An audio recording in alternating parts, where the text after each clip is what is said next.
Hello there, I'm Dan here from Tech Support, and today I would like to show you how to automatically generate videos in Sendspark using workflows and sequences in HubSpot. Okay, so let me make myself smaller here and show you that I have a couple of tabs here opened. So the first one is workflows. The second one is a sequence that I just started. Okay, so basically we're going to set up a trigger, and then based on the trigger, we'll be able to generate a video in Sendspark. And then once that's done, we'll be able to push that lead into a sequence. So yep, that's basically the process here. So I'm going to show you everything step by step. It is a little bit long, but hopefully I'll be able to do this in no time. Okay. So we have a workflow right here. I started this from scratch. So what I'm doing is setting up, a trigger. So what is the potential here? Like if you go for, filter criteria, you can do a lot of things. You can create videos based on a lot of, different scenarios. Like, a new contact was created. We have a new lead, a payment failed. I just sent a quote and, the user never responded. Or we got a new subscription, or we got a new upgraded subscription, like someone going into a tier into a higher tier. So there are a number of things that you can do here. Okay, I'm just going to keep it simple just for the sake of this tutorial. So I'm going to select this trigger manually, and then I'm going to go for contact and click on save and continue.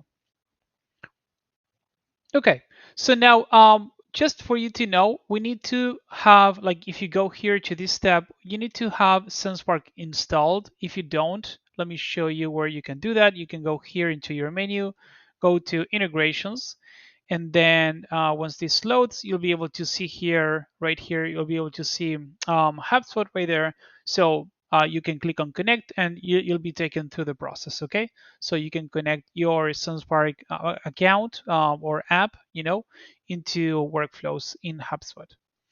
So that said, once we select this trigger, I can click here and then go ahead and select Sendspark. Then you can see we have already the option to create a dynamic video campaign, and there are a number of fields that we need to fill out. Okay, so just for you to know, we need to always select this one. Like, I'm aware there are charges if I go over my dynamic video minute plan limit, so that's a mandatory field. If you do not select that, it won't work. And then we have use email domain as background URL if none is provided. So you would want that again, like if you have someone that doesn't have this option here, website URL, if they don't have any information in this field in their contact profile, you would want to use that so we can also personalize the background when we generate a video. If not, we'll just use your default option in the dynamic video campaign. Okay. So we're going to start right here. So it says workspace ID. So let's go ahead and start that connection. I'll go into the last step. You can access this section by going into API credentials. So we pretty much have everything we need here. We have the workspace ID. I'm going to copy that, go here. Let me move to this corner. So go here and then paste that right there. Then we have the dynamic video campaign ID. We'll leave that for later. I'm going to grab the API and API secret key. So if you have not created one yet, like again, you can just click on new secret key and you'll be able to set everything up. So I'm going to grab the API key first. And then I'm going to use this one right here. Okay.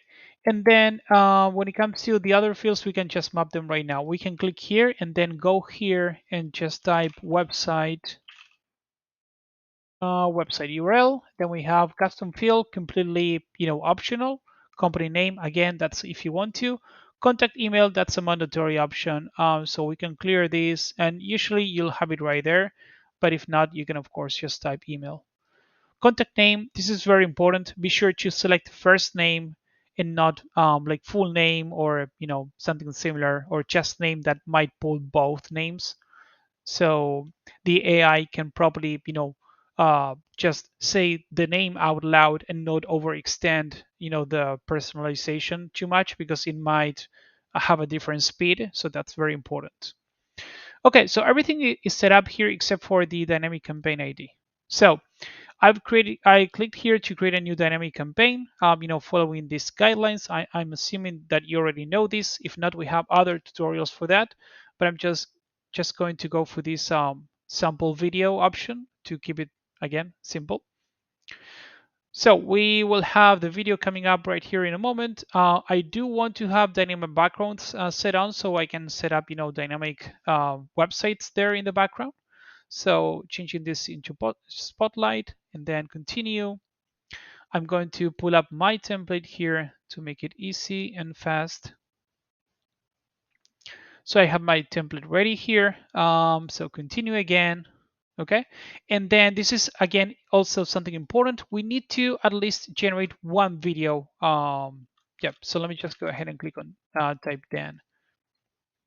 The reason why we need to do that is because we need to access the following page where we have an option that will give us the snippet code we need to introduce into the sequence later on.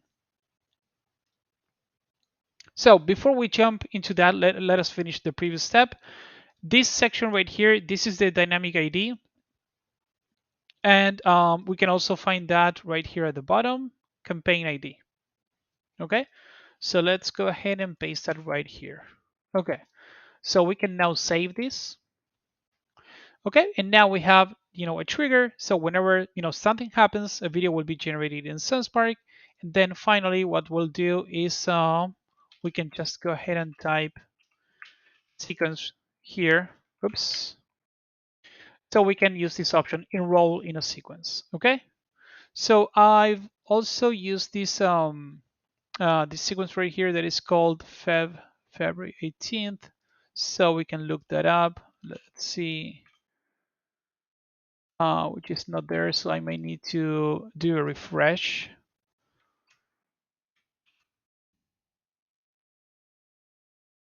Okay, let us try that again.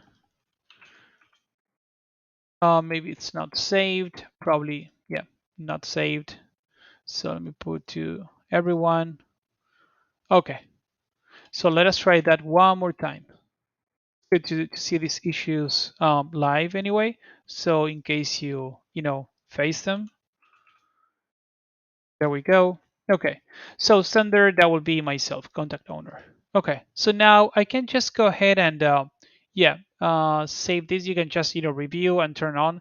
But basically, what we're doing, hopefully this is clear. Whenever something happens, we're creating a dynamic video campaign, and then we're pushing that lead into a specific sequence, right?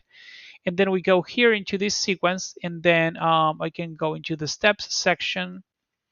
Okay, and then I can extend this. Well, you'll probably be asked to create, of course, a template.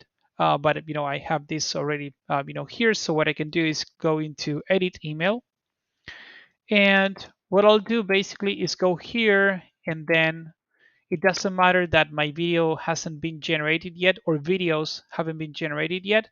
I can just go here and type HubSpot, and then I need to grab the Sales Hub. Okay. So I'm going to paste that right here. Then I'm going to click on update. And that's basically all. So the way that it works now is that whenever someone gets pushed into it, videos will start to generate for those people right here. And once videos are ready, I'll of course encourage you to leave the email into a later step, like not right away, just in case like videos haven't been generated yet. So of course leave a delay in between your first step and the video step. Okay. But yep, that's basically all. Let me know if you have any questions. Have a great day. Bye bye.